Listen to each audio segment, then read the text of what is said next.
bien celoso. Me decía, ya empezaba a pegarme, sería pretexto, no sé qué sería, pero ya me maltrataba. Pero sí quería que yo le rinda cuentas cuánto ganaba, toda la plata que yo ganaba me quitaba. Me decía, Lina, yo no quiero reaccionar de esa manera, pero perdóname, ya no te voy a volver a hacer. A veces te pego y me arrepiento, me dice, no sé, es mi carácter, me decía. Y yo, ¿cómo era su hija, no? Y mi mamá me decía, el matrimonio es así, tienes que aguantar, tú te has casado. Él tomaba, me sacaba en cara, hablaba cosas que no debía. Y siempre me sacaba en cara de mi hija mayor, que por qué no estaba reconocida, que por qué su papá no me daba plata. Llego a mi casa y le encuentro a él, manoseándole a mi hija. Encontré a mi hija junto con él en la cama.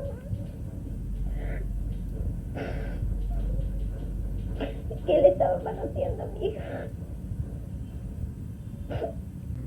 ¿Cuántos años tienes? 35 años. ¿Cuántos niños tienes? 2 niños tengo. ¿Eres madre soltera? Sí, soy madre soltera. Mi esposo me abandonó. ¿De dónde eres tú? Yo soy de Guana. ¿Y tus papás? Están en mi tierra. ¿Tus hermanos, hermanas? Sí, todos están allá.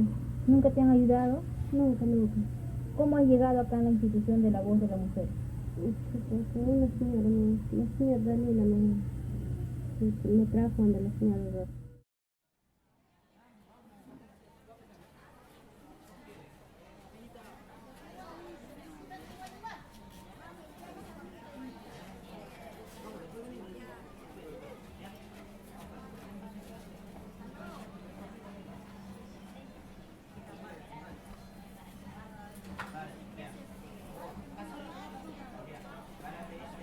Yo me llamo Rosa Dueñas Morales, natural del departamento de Ancash, de la cultura caral, preincaica. Mis raíces son caral y soy quechua hablante. Yo quedé sola porque como niña no tuve alrededor ni padre ni madre. El primer comedor, Aurora Vivar, nace en 1965. Fue el primer comedor del país. Cuando empiezo este trabajo de solidaridad y autoayuda a las mujeres, es porque vemos en el primer comedor que contaban su historia, su dolor, y que ellas venían acá porque llevaban un pedazo de pan a sus familias. Y entonces decidimos que ellas ya aprendían ese trabajo, había que hacer otro tipo de organización, otro tipo de alternativa, que era crear las casas para las mujeres.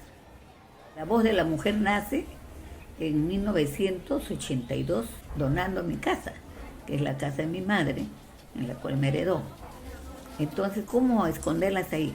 No teníamos ni siquiera las frazadas para cubrirlas, pero poco a poco llega la solidaridad entre los vecinos y todo. Entonces, esta casa es donde hablamos de que teníamos que liberarnos de este maltrato. Yo dije, empezaremos con lo que tenemos.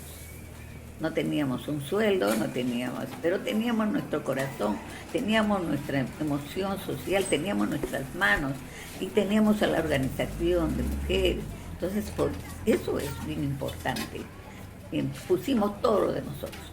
No era un lugar que tenía todas las condiciones, pero era un lugar donde no las mataban, era un lugar donde se le daba amor, donde se le daba, decía, aquí no entra la violencia, primero nos matan a nosotros del equipo, pero a usted no la toca nadie. Empezamos a salir a la prensa, a hablar con organizaciones, y había un lugarcito que estábamos esperando las 24 horas para darle la mano. Y nosotros sabíamos cuándo era una mujer maltratada, inmediatamente.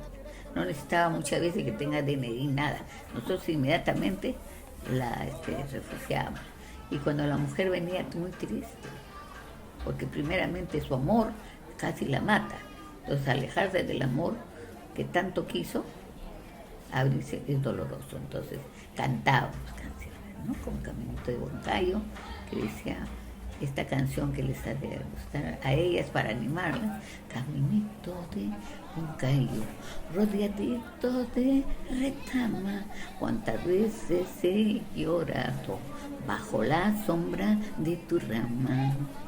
Tú dirás que estoy llorando, tú dirás que estoy sufriendo. No lloro ni tengo pena, buena vida estoy pasando. Eso lo cantábamos para reanimar. Bueno, con dar solidaridad también tienes gente que va a calumniar y son los violadores, que usan y quieren sorprender a los jueces, fiscales y autoridades. O sea, se nos trata de decir que somos tratantes de mujeres.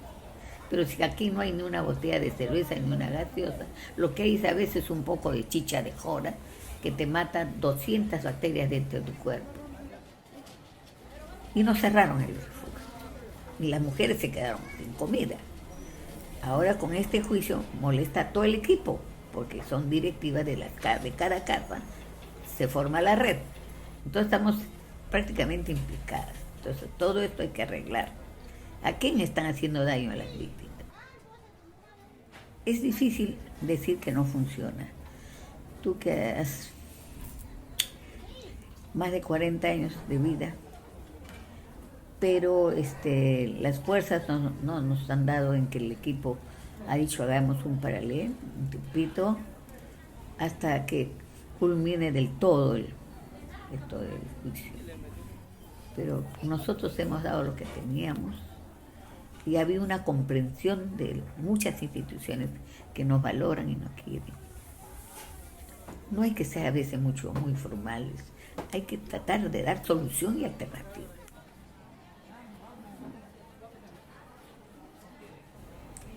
Siempre, hasta el momento que tenga un uso de razón y yo pueda, estaré hablando, estaré caminando y siempre hablando que hay un espacio, porque eso no se debe dejar.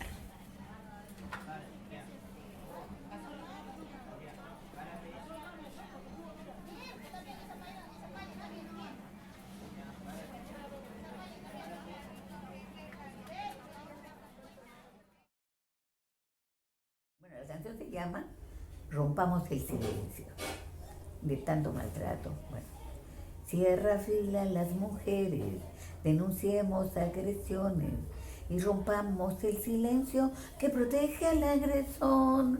Cierra fila las mujeres, denunciemos agresiones y rompamos el silencio que protege al agresor. El machismo nos agrede en la calle, en la cama, cada día, cada noche, y digamos hasta allá. Nuestro cuerpo se utiliza para vender Coca-Cola como cualquier mercancía de comprar y de vender. Dice el código y la ley que debemos obediencia. La mujer es de su casa y el marido el mandón. El sistema nos oprime, nos impone la violencia. Todas estamos cansadas de aguantar tal situación. Con la ley del patriarcado, las mujeres son violadas, torturadas y vejadas por los que defienden la ley. La mujer ya se organiza, va rompiendo el silencio y denuncia al sistema y al Estado patriarcal. La mujer ya se organiza, va rompiendo el silencio y denuncia al sistema y al Estado patriarcal.